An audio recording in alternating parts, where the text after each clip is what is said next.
EO ಮತ್ತು ತಹಸೀಲ್ದಾರರಿಂದ ಸಂಬಳ cut ಮಾಡಿ 40,000 25,000 ಯಾಕೆಂದ್ರೆ ತಹಸೀಲ್ದಾರ್ ಮೇಲೆ ನಿಮಗೆ ನಂಬಿಕೆ ಇಲ್ಲ, ಇಒ ಮೇಲೆ ನಂಬಿಕೆ ಇಲ್ಲ.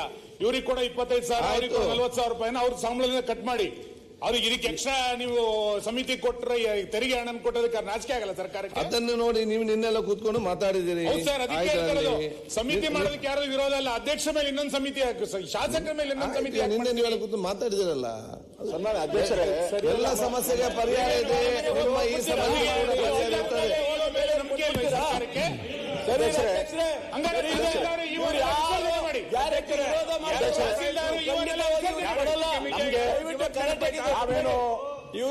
ಸದನ ನಡಿಬೇಕು ಅನ್ನೋರು ನಾವು. ಸದನ ನಡಿಬೇಕು, ಸಾರ್ವಜನಿಕರ ವಿಚಾರಗಳು ಹೊರಗಡೆ ಬರಬೇಕು ಅನ್ನೋದು ನಮ್ಮ ವಿಚಾರ.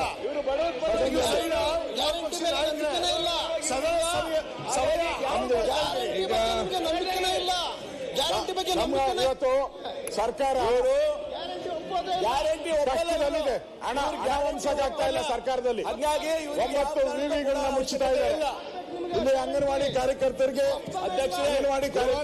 ಹಣ ಇಲ್ಲ. ಅವ್ರಿಗೆ ಹಾಲಿನ ಸಬ್ಸಿಡಿ ಕೊಡಕ್ಕಾಗ್ತಾ ಇಲ್ಲ. ಅತಿಥಿ ಉಪನ್ಯಾಸಕರಿಗೆ 6 ತಿಂಗಳಿಂದ ಕೊಡ್ತಾ ಇಲ್ಲ. ಈಗ